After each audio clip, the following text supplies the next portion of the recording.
Ey, buena preguntita.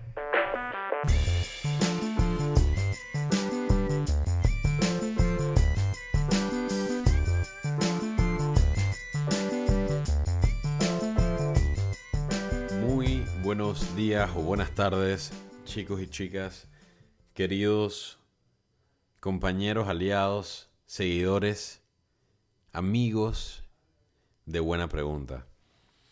El día de hoy les traigo una buena preguntita acerca de las momias. Mi nombre es Daniel Robles, mejor conocido por muchos de ustedes como Toby, y el tono de este episodio es un poco serio. Estamos hablando de las momias el día de hoy para cerrar con el Spooky Season del mes de octubre. Realmente hemos tenido mucho feedback de este mes y ha sido súper increíble poder contar con su apoyo y que les haya gustado muchísimo el episodio de El Exorcismo y todos los episodios que hicimos relacionados con este mes así de miedo y todo lo demás. Ahora, les voy a hablar un poquito de las momias. Las momias han existido durante tan tiempo. Sin embargo, solamente en la historia reciente han sido algo a lo que hemos empezado como que a temer. Y no sé, ¿realmente les tememos a las momias? Por mi lado, yo no conozco a nadie que le tenga miedo real a las momias, pero si les tienes miedo, déjanos un comentario, man. O sea, yo uso el término miedo con extrema ligereza. Apuesto a que muchos de ustedes quizás le tienen más miedo a los zombies, al chivato, a los exorcismos, a la tulivía, algunos de ustedes. Yo no, pero quizás algunos de ustedes sí. Pero la momia no es algo con lo que muchos niños tengan pesadillas, creo. No sé, nuevamente, si tuviste pesadillas con las momias, déjanos saber. Pero les cuento que hubo un reinicio bastante drástico de los mitos de las momias en 1999 con la película La Momia, para darle a la historia una verdadera sensación de pavor. Y en ese momento la criatura simplemente se actualizó como una especie de dios vengativo, ¿no? Que es muy diferente al material original de lo que es la momia, ¿no? Entonces, vamos a primero definir de dónde vino el mito de la momia. Y vamos a empezar, obviamente, por el principio. Realmente, el principio de las momias se vuelve demasiado prehistórico como para rastrearlo. La momificación ocurre, técnicamente hablando, cuando cualquier cadáver es disecado y preservado, ya sea intencionalmente o de otra manera. Ahora, la momificación espontánea es un proceso que ocurre naturalmente, y los descubrimientos encontrados en pantanos o bloques de hielo en todo el mundo, pueden remontarse a milenios atrás. No sé si han visto a la gente que queda congelada, dije, los inuits, por ejemplo. En verdad no es el mejor ejemplo, pero, pero sé que hay inuits que los manes no, o sea, los momentos donde no pueden aguantar el frío, lo que sea, eh, hasta el día de hoy, los arqueólogos pueden encontrar cuerpos perfectamente preservados en hielo, y esto también es una especie de momificación. De hecho, se piensa que, y disculpen ese sonido de mi celular, este tipo de cosas pasan porque esto es un podcast artesanal, así que les pido disculpas por eso. Pero, sí, esto se piensa que el proceso de momificación es un fenómeno natural que inspiró a civilizaciones antiguas, como por ejemplo Egipto, a recrear el proceso de forma artificial. Y esto también se adoptó en docenas de culturas, como por ejemplo desde los egipcios hasta los incas, desde Dinamarca hasta China, hasta los vikingos tienen procesos muy similares. Y al final del día se convirtió como en una especie de moda. Y efectivamente, en la Edad Media, este tipo de cuerpo disecado era un recurso natural muy conocido, algo que provenía del suelo como los aceites o la arcilla, pero antes del siglo XVI, estos cuerpos no se usaban para estudiar historia, realmente se usaban para otra vaina. Y es que las momias, escuchen esta vaina, se trituraban y se usaban como medicina. Sin embargo, o sea, O sea, yo sé que suena muy foco. O sea, sí. ¿Cómo carajo vas a usar una momia como medicina? Pero es por esto que la historia es tan importante, créanme. La industria de la momia como medicina tuvo un éxito notable, man. Los registros muestran que los egipcios comenzaron a producir momias falsas a partir de cuerpos recientemente fallecidos para poder satisfacer la alta demanda de las momias en Europa. Todo el mundo quería fucking momias para poder tener esa, entre comillas, medicina.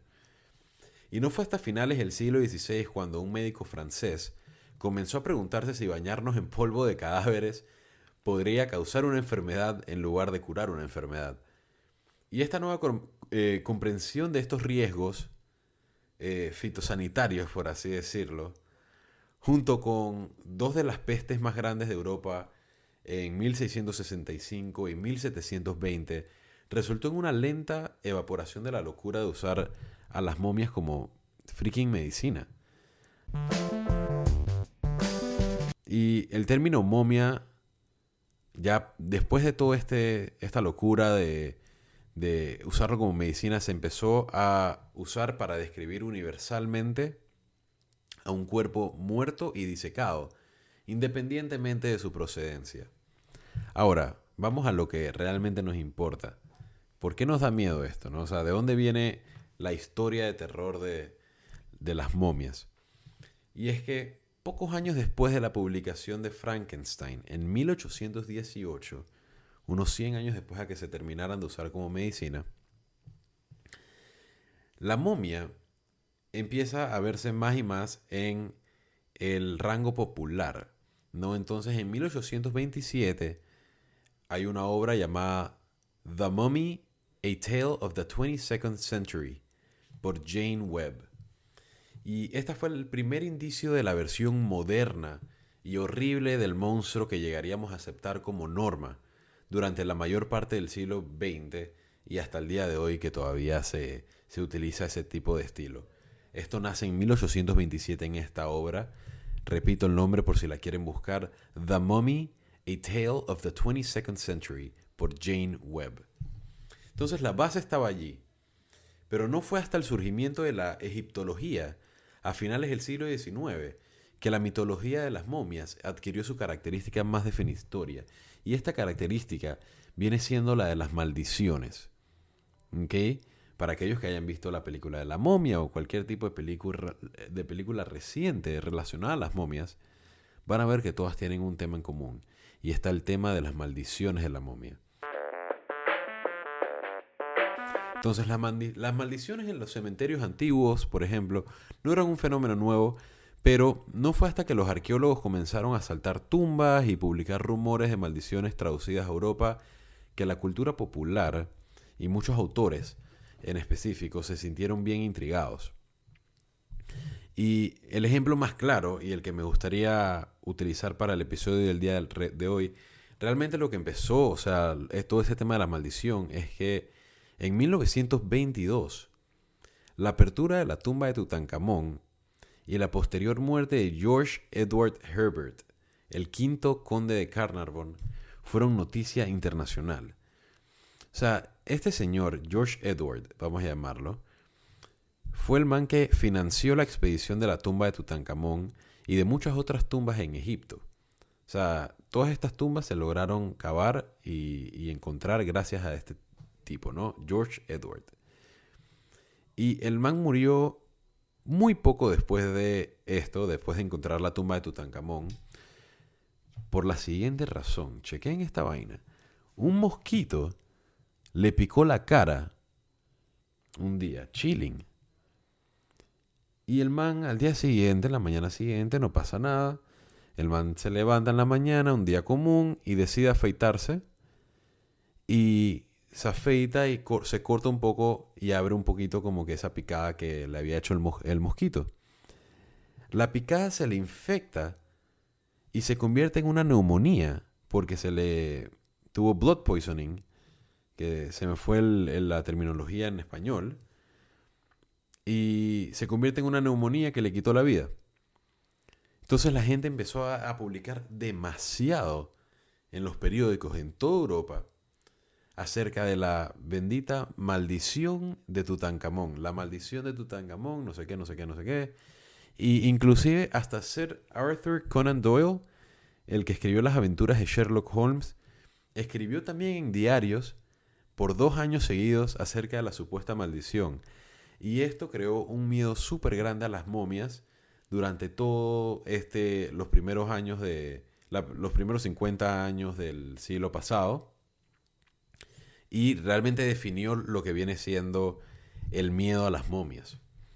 La última obra de ficción sobre momias la primera que se estrenó sobre momias en película fue en 1932, 10 años después de la muerte de George Edward.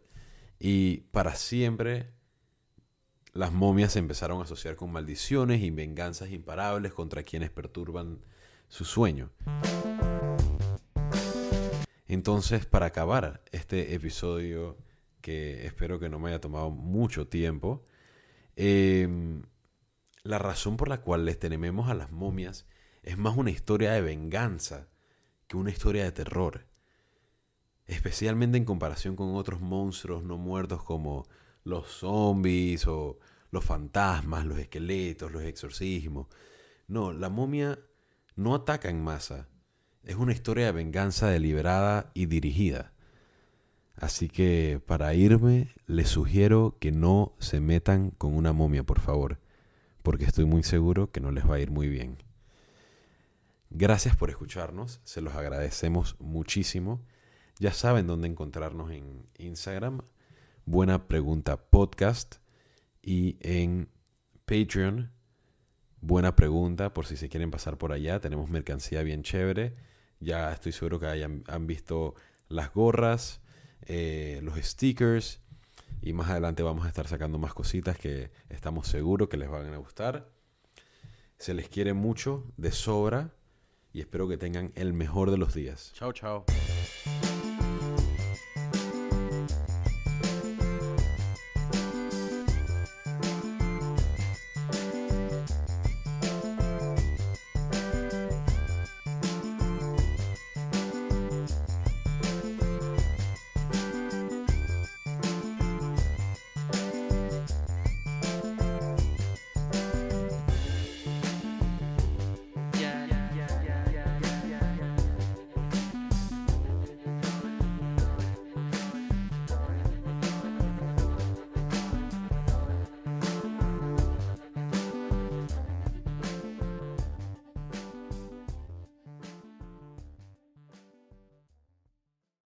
Buena Pregunta es una producción de podcasts artesanales. Música a cargo de Alicia Chanis. Si les gustó el podcast, no se olviden de ponernos 5 estrellitas, y si quieren contactar al equipo, nos pueden escribir en cualquiera de nuestras redes.